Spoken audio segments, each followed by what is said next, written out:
I felt heartbreak, anger, rage, no joy. I was lifeless when the episode ended. All of that being said, I loved it. Let's talk about it. I need therapy. I need to talk with someone about this episode and really the season as a whole. So I'm going to start out with non-spoiler thoughts in today's review, and then I'm going to move into the finale, and we're just going to dive into all of the things that worked for me and the things that didn't work, even though a lot of it worked. And man, oh man, I'm just going to keep this a little more genuine than normal. Just sit back, have a conversation, and be sure to get in that comment section down below.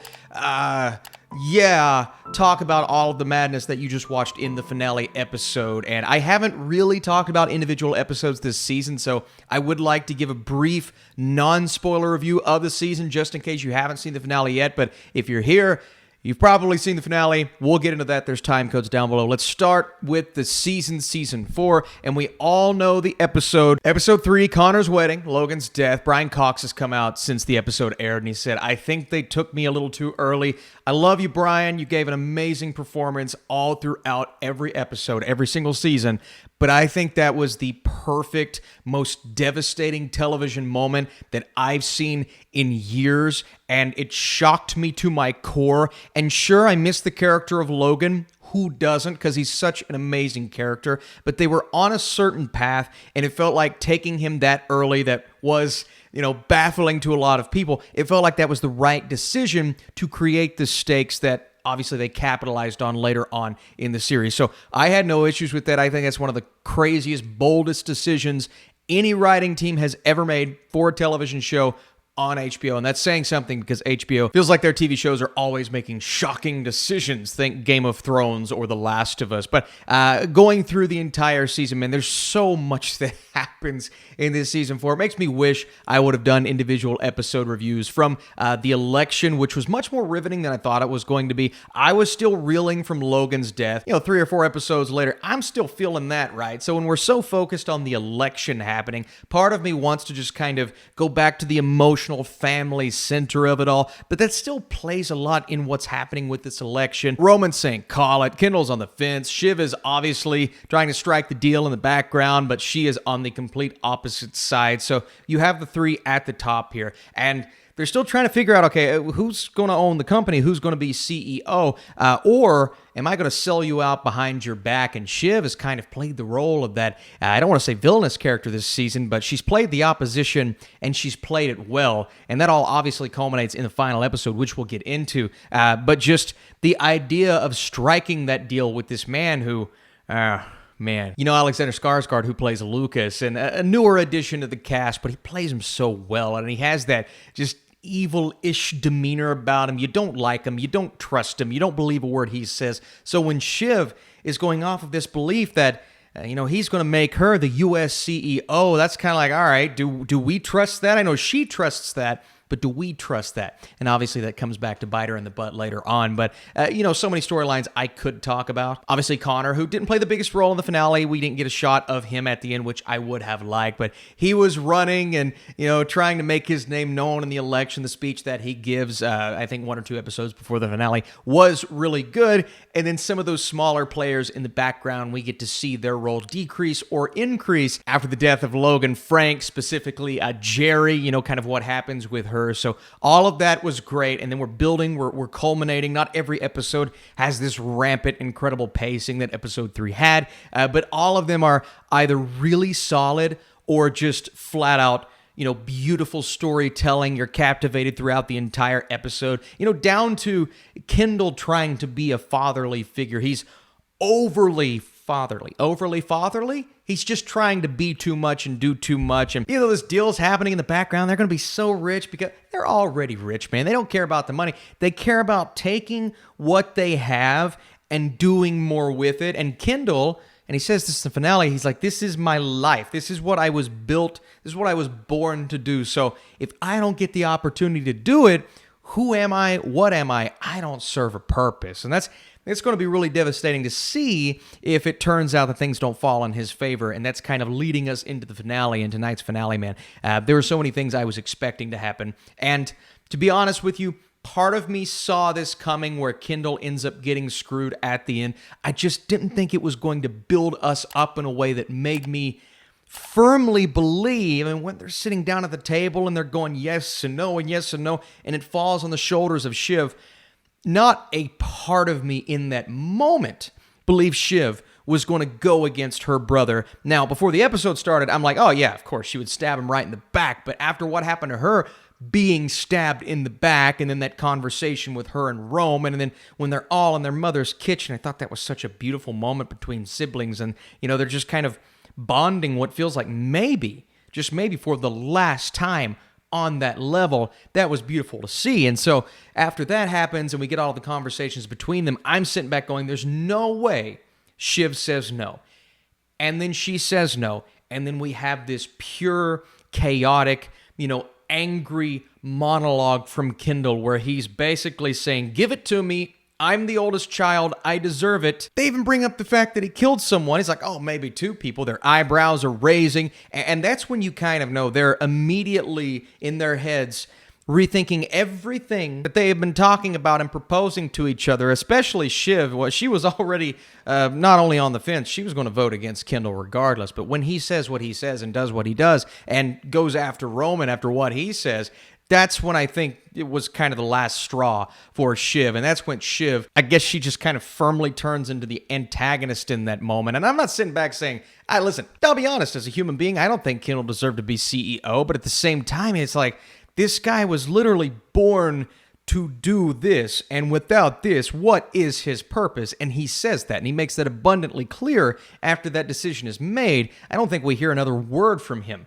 after it's over. We just see, and that's, I believe, the final shot of the series at this point, is him sitting by himself on a bench, looking out at the water, rethinking all of his life decisions and saying, it's over. There's nothing I can do at this point. And, not only did I sell my soul, he gets a lot of money for it, obviously, but my soul to this company and this person that I am not the biggest fan of, even though Alexander Skarsgård is amazing in that role.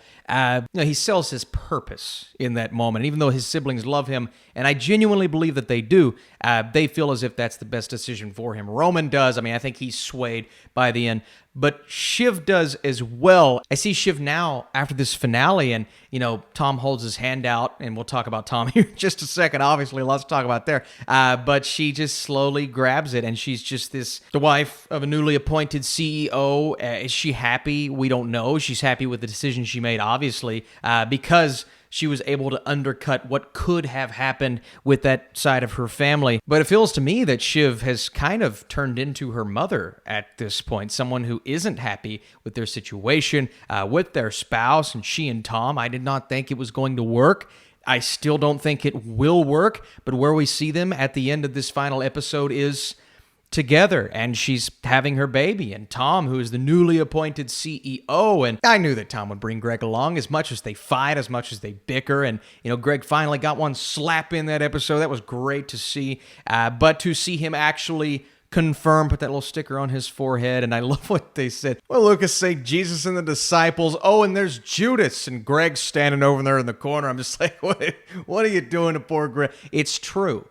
But what are you doing to him? But a few things that I think are going to be overshadowed by the final decisions made in this finale and the decisions to, finally find out who is the successor. Well, there's nobody, I guess. But to see where the company ends up. And it's the moments between these siblings where either they're shedding a tear or being able to feel joy for the first time in what feels like 6 episodes. Ever since their dad died, it's been pure misery, and Roman's doing his Roman things, and he's got his jokes, his gags, but he's struggled more than anyone in this season.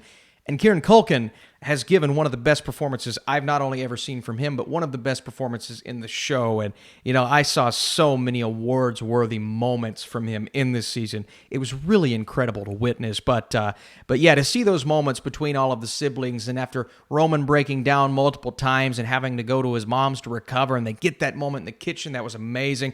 And then we see Logan at the dinner, and they start to sing, and you're seeing an essence of joy, of happiness from Logan on that tape, and all of our siblings just kind of holding each other, holding hands and crying. And that shows me that not only do they love their dad in this weird, messed up kind of way, but they do love each other as many times as they're going to stab each other in the back. And, maybe this is the last time that all three are going to feel that way about each other on that level, because this was kind of the ultimate, okay, we're closing the door now in terms of what Shiv did to her two brothers, and obviously Connor doing his own thing in the background and buying the house and all of that. So maybe he got the shortest end of the stick here. But I also see Roman at the end of the season. He says it to Kendall. He's like, none of this matters. Who cares? It doesn't matter. We're going to get our money. We still get to keep the name of our father, but the company's, who cares? It doesn't matter. And you see that slight smile on his face at the end, and I see where Shiv is now, and probably an unhappy relationship. You see where Kendall is now, and Roman probably got the best deal of the three. That's kind of where my head's at the end of this episode, at the end of the series, is to see where he has come to and all the emotional breakdowns all throughout the season, and to finally get a smile on his face, which is almost the exact opposite of what we get from Shiv and Kendall. But yeah, that was really nice to see. And then, ending, like I said, on Kendall at the end, sitting by himself, it makes me think, like, what's he going to do? What's he going to get himself into? Like, is he going to get back into drugs? It's sad. It's really sad to think about, and it's sad to see where his journey ended up. But I say that in believing that this is the most realistic approach as to what would have happened if this was real life. And I commend the writers for making the decisions that they made, giving us joy in this finale. It's not a joyless finale, but to see where certain characters end up kind of feels joyless. And it was really crazy to see. And then it's crazy to see, after all that we've been through with the character of Tom, and feeling the way that we felt about him, and obviously loving him as a character, but then he's a slimy kind of... He's at the top now. I mean, he's the CEO. He is the guy. He's always tried to build himself up as the guy.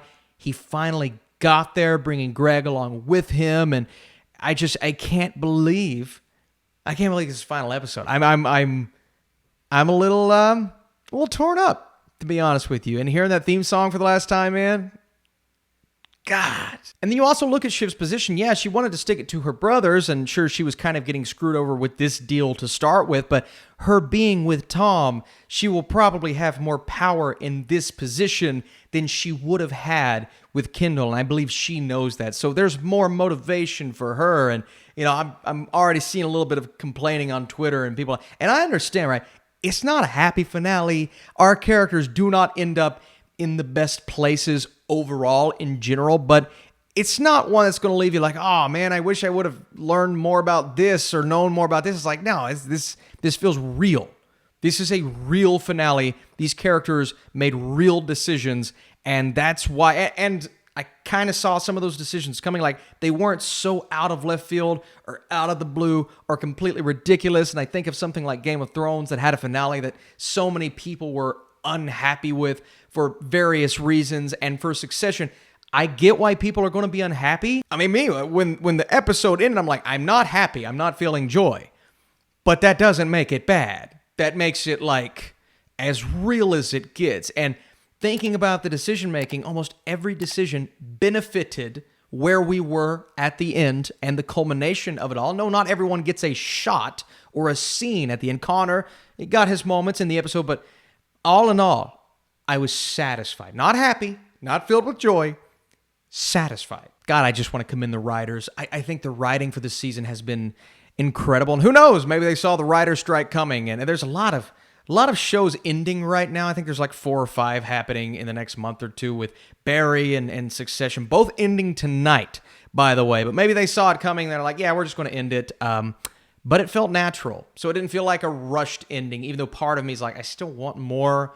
I still want to see where these characters go, where they end up. So I think they could go for another season, technically, but I don't want them to, because this just feels like the right place to end it. Maybe a TV movie down the line. No, don't do that. You'll mess it up. I've talked enough. I need to recover. Sorry for the lack of memes in this video. I usually do more funny bits, but I wanted to talk, man. This is like a therapy session for me, just getting to talk about this finale, man.